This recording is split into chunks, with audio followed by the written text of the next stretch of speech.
Hey there, Intro to Art students. Sorry I'm getting to you a little later than usual. Um, yesterday, we all have them. Um, so let's get right to it. Our first word, get this glare here. Our first word is bilk, and bilk is a verb. All right. If you bilk somebody out of millions of dollars, you cheat them out of millions of dollars. All right, so bilk means to cheat, to somehow uh, take in a fraudulent way um, somebody else's money or possessions or something. All right, so it means to cheat them, scam them out of millions. Con artists are professionals at bilking people out of their money. Blatant is an adjective, and blatant means obvious, you know. To talk back to an adult, that's a blatant a sign of disrespect, all right? It's obvious. Everyone can see it. And so, yeah, that's what blatant means. Very obvious. Um, just on the positive side, I'll give you a positive example. Somebody drops all their books and you um, stopping and helping them pick them up, that's a blatant act of kindness, right? Light. Um, gee, we have such positive words today. I can't wait to get to cadaverous. Blight is a disease. Now, it's a very general term for any kind of um, disease or plague, um, and we usually use this word uh, for talking about plants or something. If there was a blight of um, aphids, then all the tomatoes, you know, would die, or other plants in the garden might die. So it's one word that refers to, it's kind of the word for plague. It's not necessarily a specific type of plague, but it's something that wiped out. If you don't really know, you could say, well, there was some sort of blight on those plants that just wiped them out. Okay. Cash. Now, notice this has the E on the end. It's still pronounced cash, but it refers to a place or a secret place or a secret safe where you would keep the cash, or the um, valuables.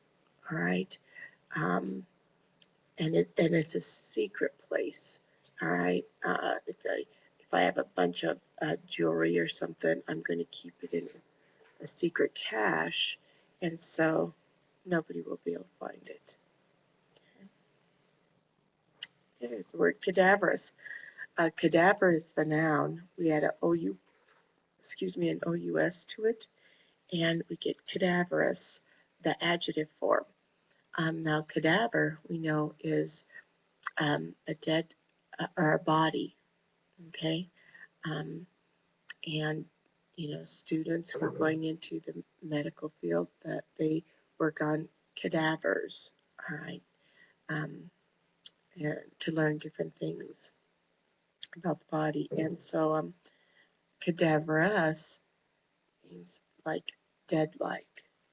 If you were really ill, you might be very pale, and so you would have a cadaverous appearance, all right. You had a very busy weekend and you come to school on Monday and you're just, you might have a cadaverous appearance. All right. Calumny. We're getting into the season where we're going to hear on TV a lot of calumny. These are insults. These are um, mean comments. These are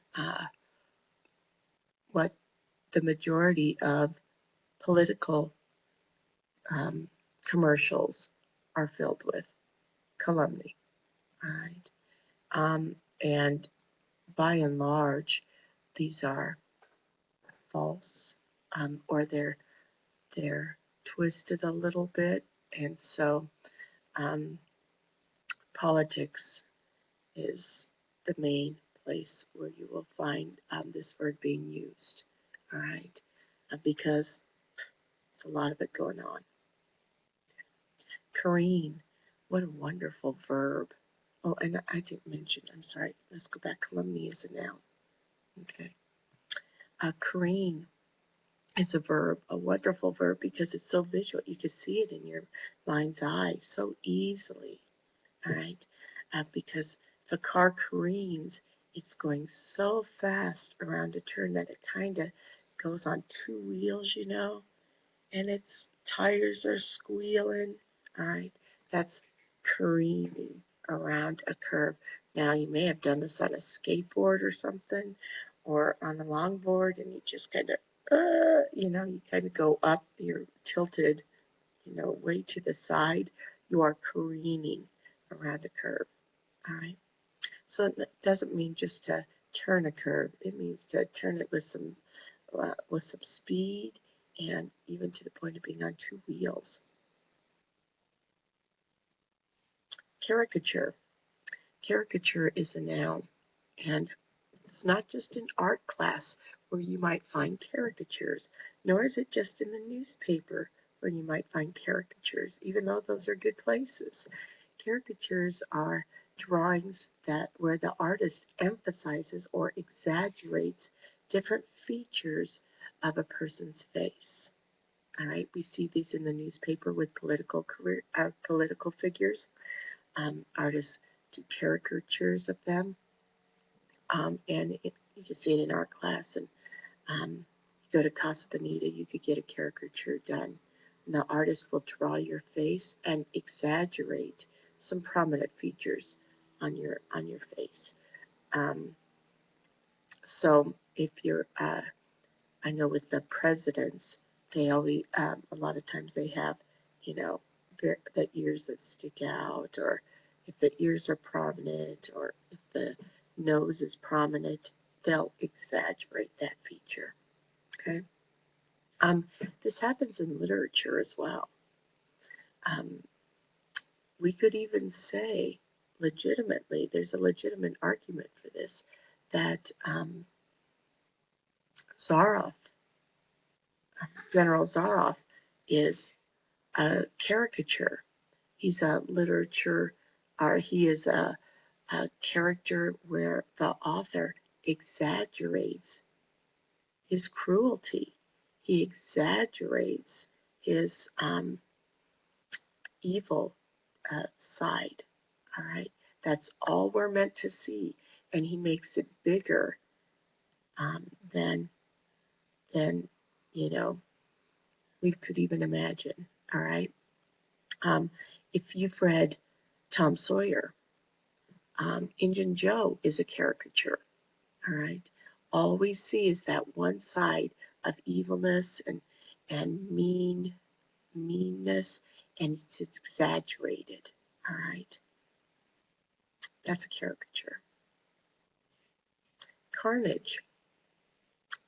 Carnage is a noun, and carnage is like the um, left, what's left after um, a battle.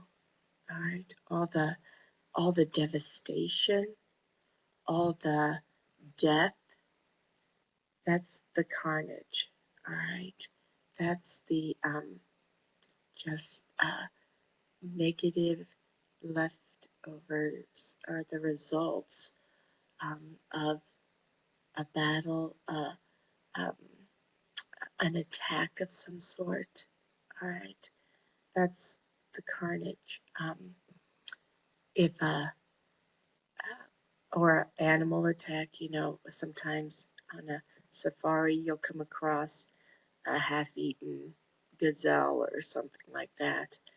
That's the carnage. That's the leftover devastation after an attack. Okay? That's carnage. And our last word is carp.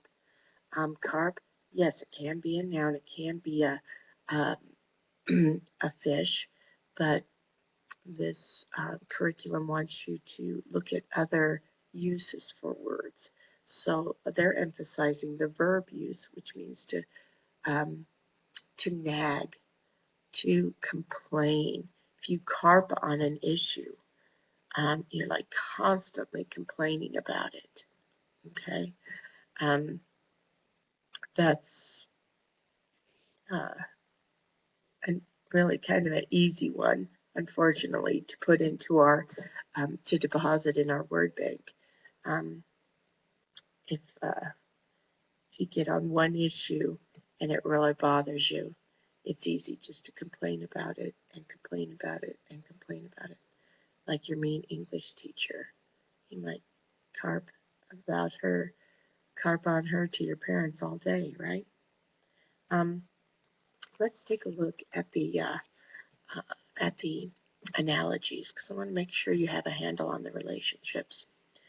Sketch can be a verb, but I know it's not functioning as a verb in this problem, in this analogy, because none of the answers start with a verb. So it can't be a verb. It has to be a noun. All right, and portrait is a noun. So a sketch is what I might start with. That's my initial, that's my starting point. But the portrait is the final product. So there we have that relationship, beginning and end. All right. Carp, number 2. Carp and criticize, they're synonymous. They could be a degree. Carp would be a constant criticizing. All right. Constant nagging. Okay. I think number 3 is the most challenging. A cartographer, easy for me to say, is a map maker. All right. They work with maps. They make maps. Now, that's going to take out 2. If I just said the cartographer works with maps, well, all of the answers would work. It's like, there has to be something more. And there is. All right. A cartographer makes the maps, creates the maps. Then that brings us down to 2. Okay. Now, a cartographer doesn't make anything else. That's all they work with. Okay. Well, that will bring you down to 1. All right. And I hope that helps you find the right one. Hey, thanks for waiting. I'm sorry I didn't get to it yesterday morning. Busy morning. All right. And I'll look forward to seeing you next week. Special week with our 16 cities coming. It'll be fun. See ya.